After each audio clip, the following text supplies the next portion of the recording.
Hey up, you beautiful buggers. How y'all doing? I'm the Nut Grinder, and as ever, I've got some amazing camps to show you from some of the best builders in 76 community. As per the last 2 weeks, right, all of these camps have been voted for by members of my Discord. Now, that is still the case at the moment. However, due to feedback off some of the builders that actually enter the top 5 and not just complain about it, this may be changing, so stay tuned for that one. Anyhow, with all that being said, let's take a look at this week's top 5 camps as voted for by you.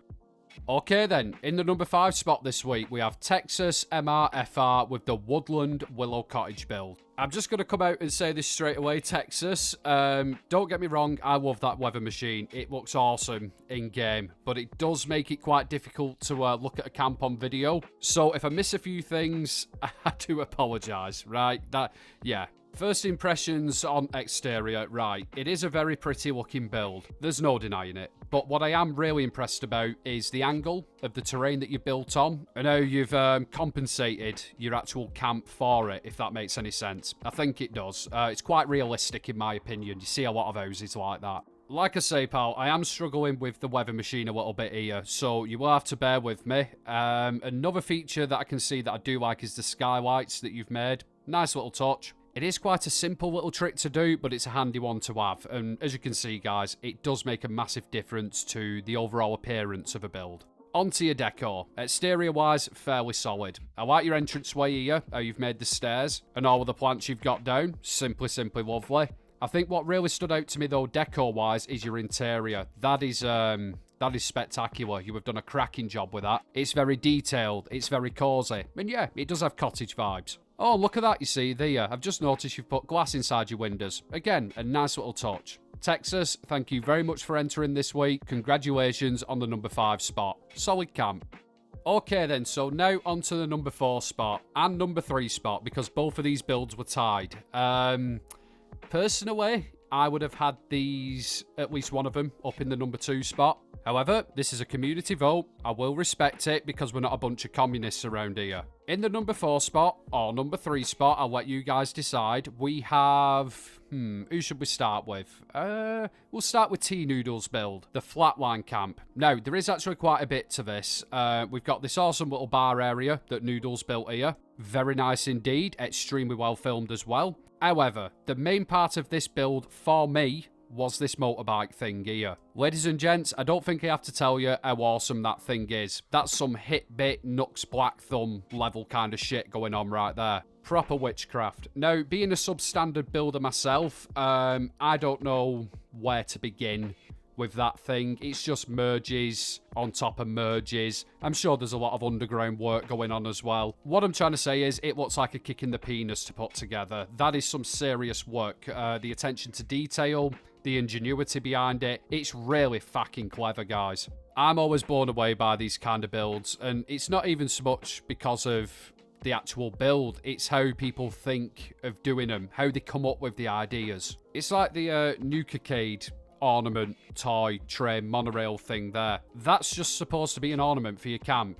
However, T-Noodles looked at it and gone, yeah, I could build a weird motorbike thing out of that. I mean, where does that inspiration come from? T-Noodle, this is a fantastic build, right up my street. I love this kind of thing, and I can appreciate the amount of work you put into it. As I said, if I were judging, this probably would have been number 2. However, I would have had a struggle picking between this and the next build I'm going to show you. Ladies and gentlemen, this is the Tower of Terror Steam Dungeon build by And believe me when I say, this is nothing short of a fucking masterpiece. This must have taken some time. While the top of it may look all impressive and very nice, which it is, I'm not arguing with that, the real pièce de résistance, as the Irish say, it is the shaft. The shaft that holds up this structure. And it is a very monumental and epic shaft. Just take a look at that, guys. Feast your eyes on that thing. Yeah, my question is how? How can you put something like that together for a kickoff? And how do you have the patience to put something like that together? Yeah, that looks like way too much work, Yeva. Jesus, that is... That is actually really impressive. Everything's just so neat and symmetrical about it. It's perfect. It's perfectly lined up. Again, I don't know how you've done it. I don't want to know how you've done it because that's just an aneurysm waiting to happen. Simple as that, no arguing. Now, let's take a look at the top part of it. Again, very well put together. Very steamy, as the name suggests. Yeah, I can feel my lungs just not working by looking at that, let alone sitting in it. I don't like saunas. It's a very unique one, this. Very unusual building style and choice of building materials. Let's take a look on the inside of it, check your decor out, and not bad. Not bad, not that much in there. However, it matches in with the theme of the build, I think. Kind of. Dungeon, Steam, there's skeletons and shit, I guess. So, yeah, perfect. Yebe, T-Noodle, 2 incredible camps you both submitted there. Like I say, either one of these could have or would have been higher for me. However, I'm not in charge at the moment. But yeah, really good job to you both. Thank you very much for entering.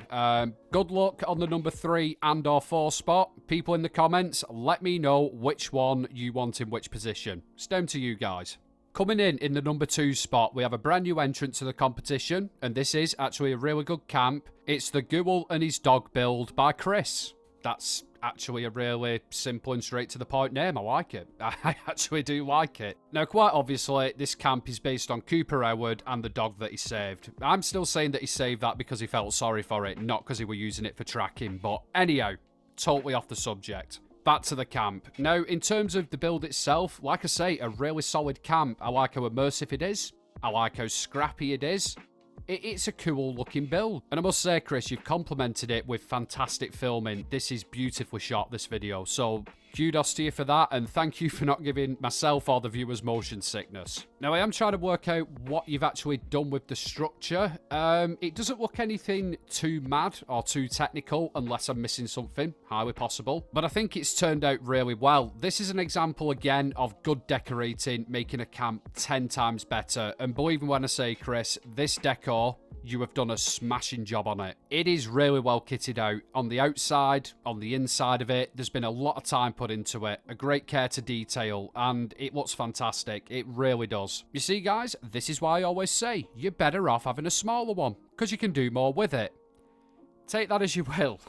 So let me just clarify something with you, right? When I say that I wouldn't have had this in number 2, it's just because of the sheer complexity that T-Noodle and Yebe brought with the camps. I'm not saying this is a bad camp. In fact, it's totally the opposite. It is an absolutely cracking camp. Some weeks it's deserving a number 1, in my honest opinion. So yeah, I'm not being an arsehole or anything like that. It's just different taste. But that's why we've got judging by voting at the moment. So yeah, anyway. Chris, awesome job with this one, pal. I like what you've done with it. I like the simplicity combined with that immense decor that you've put down.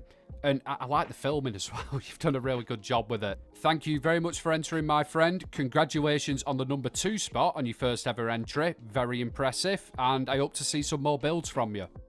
Okay then, so now we come to the number 1 spot. And who do you think's got it this week? Well, I'll tell you in a second, but before I do, I just want to make you aware, we do actually have 2 honourable mentions to look at as well. They'll be coming after the number 1 spot, so make sure you stay tuned because them 2 camps are actually, they're deserving of the top 5 placement as well. But yeah, back to the number 1 spot. This week's winner, as voted for by you, is Silver Bunny with the Tiki Bar build. This thing's fucking sick. I don't care what anyone says. This camp is awesome. I mean, just look at it. Just look at that. The lighting. Second Coming of Jesus, Fallout 76 style. The way she's put the buildings together. Phenomenal. This is a proper solid build, let me tell you guys. And you can actually ask Bunny if you want how often I actually say that about her camps because it's not very often. She doesn't get that many compliments because I am an arsehole. But anyhow, yeah, back to the camp itself. Now, while this is a beautiful looking build, it's actually really complicated as well, and it did take her a lot of time. If I could show you underneath the water, I would. A lot of this camp is actually floated from underneath the water, and she's done it in a really realistic and clever way as well. Do you know the radiation barrel planter looking things? Of course you do. She's actually used them to make the bar look like it's a floating pontoon. You catch me drift, don't you? Get it? Drift. floating, water. Is it hitting home for you? No, obviously it isn't. Enjoy my humour. Now, straight up with you now, this camp would have been tricky to put together. It's a good mixture between complicated techniques and actually looking good. Another thing as well, that sign. That's made up of about 8 different pieces. It's overkill. Just put a normal sign up, in my opinion. Or don't, because then you won't be a good builder. But yeah, I love everything about this Silver Bunny. Your use of the chessboards for all the junk items you've got down. The flowers. Never thought I'd say that, because I actually despise them flowers. But on this build, I think they look great. Yeah, Silver Bunny, fantastic job. Amazing camp. More than deserving of the #1 spot. I am really impressed by this. Thank you very much for entering this week, and congratulations. Incredible work. Seriously, I mean that. Okay then, so that is the top 5 done and dusted. But like I mentioned, we do have 2 honourable mentions. That felt wrong saying that. But yeah, the first one we are going to look at is Dasmead. Nope, I said that totally wrong. The first camp we're going to be looking at is made by Dasmead. This is the old monastery build. And Daz, the first thing that I can say about this is it's a fucking Leviathan, mate. This is a chunky boy. Thick with 2 C's, let me tell you. If you've managed to get any decoration in this, I will be impressed. This is a properly large camp. Now, in terms of how it actually looks, does it look like a monastery? I don't know. I've only ever seen stone ones, but there could be some wooden ones knocking around. But either way, it looks foreboding. It looks intimidating. It's a really creepy place. But overall, I think you've done a cracking job with outside. Let's see if you have managed to get any decor down. By Jesus, you actually have. Now, granted, it is a little bit Spartan, but it looks like a church or a monastery. So, yeah, you've kept it in theme, and it works really well. Daz, cracking job with this. Impressive size. Your camp's pretty chunky as well. And yeah, congratulations on the honourable mention. Fair play, pal. Now on to our second honourable mention. This is the Spanish farmhouse camp by TheFlailingFox. And if you actually want to build this yourself, the Fox has a tutorial on it. Beautiful. Now onto the camp. Exterior wise, really nice looking build.